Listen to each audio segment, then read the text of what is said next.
السلام علیکم ورحمت الله وبرکاتو. ګرانو قدرمنو دوستانو، په نوې ویډیو کې درته داسې طریقه درښیم چې څنګه کولی شو د فیسبوک، د ټیک ټاک، د هر چی شي ویډیو په ډېرې اسانۍ سره بغیر د څه اپ نه څنګه خپل موبایل ته ډاونلوډ کولی شو په ایچ ډي کې.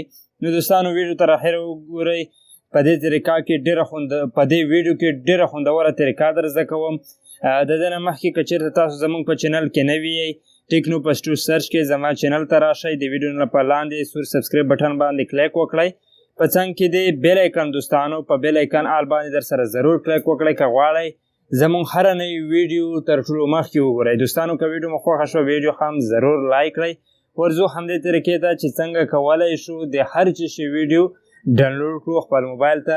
زه به دوستانو تاسو ته طریقه صرف د فیسبوک در وښیم. تاسو بیا د هر چی شي ویډیو چې ډاونلوډ کول غواړئ نو دوستانو ډاونلوډ کولی شئ په دې طریقې سره، لکه څنګه چې فیسبوک طریقه درښیم. نو تر ټولو اول چې کومه ویډیو ستاسو خوښه شي هغه که په فیسبوک کې وي یا په بل ځای کې وي د هغه ته به راشئ، په درو ټکو باندې به کلیک وکړئ. دلته کې به دوستانو کاپي لینک آپشن درکړي، په دې باندې کلیک وکړئ.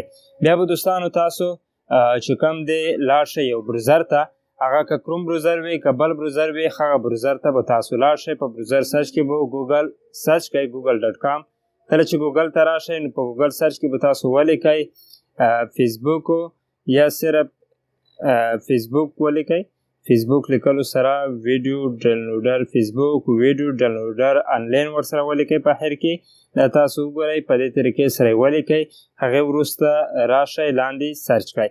د سرچ کولو وروسته دوستانو دلته کې به تاسو ته راشئ اولنی ویب سایټ دا ګورئ تاسو دا ویب سایټ همدرانګه دا ویب سایټ دغه شان که تاسو فیسبوک غواړئ یا ټیک ټاک غواړئ صرف ټیک ټاک مخکې ته لیکئ ټیک ټاک ویډیو ډاونلوډر آنلاین. نو د دې سره دوستانو ستاسو اپ ته یو څه ضرورت نشته چې تاسو اپ ډاونلوډ کوئ، بیا په هغې کې اکاونټ لوګین کوئ، بیا تاسو هغه ویډیوان ډاونلوډ کوئ.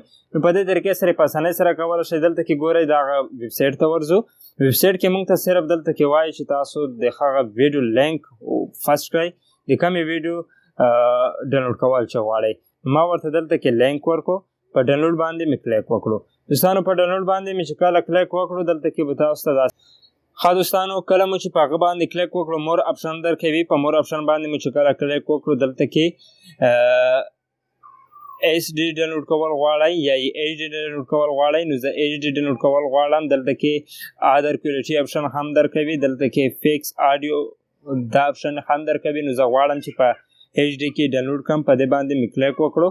په دې باندې کلیک کولو سره دوستانو لاندې تاسو ته ښکاري په ډېرې اسانۍ سره زموږ ویډیو چې دو په ډېرې سپیډ سره زموږ ویډیو خپل موبایل ته راډاونلوډ شوه. لاندې تاسو ګورئ راډاونلوډ شوه. که زه اوس تاسو ته دا آن کړم نو تاسو به پخپله وګورئ چې دا ویډیو چې کوم دو په دې طریقې سره ډاونلوډ شوه. دا د بروزر فلایر دی. نو دوستانو که موږ دا ګیلري کې وګورو نو انشاءالله په ګیلري کې به هم همدا ویډیو وي. نو ورځو ګیلري ته زه تاسو ته په ګیلري کې درښیم. دوستانو که غواړئ تاسو د بل څه شي ویډیو ډاونلوډ کړئ نو صرف د فیسبوک په ځای هغه لیکئ نو کېږي. دلته کې تاسو ته ښکاري چې په فل ایچ ډي کې موږ ته ډاونلوډ شوه په ډېر سپیډ سره. د دې سپیډ ډېر زیات وي، د اپو په نسبت د دې سپیډ ډېر زیات وي. نو تاسو ته خو چې کوم دو معلومه شوه چې په دې طریقې سره تاسو په ډېرې اسانۍ سره ډاونلوډ کولی شئ. دوستانو که چېرته مو دا طریقه خوښه شوې وي هیله درته څخه کېږي ویډیو لایک کړئ، شیر یې کړئ. همدارنګه خوندور معلوماتو لپاره زموږ چینل سره اوسئ. تر بلې ویډیو د روی الله په امان.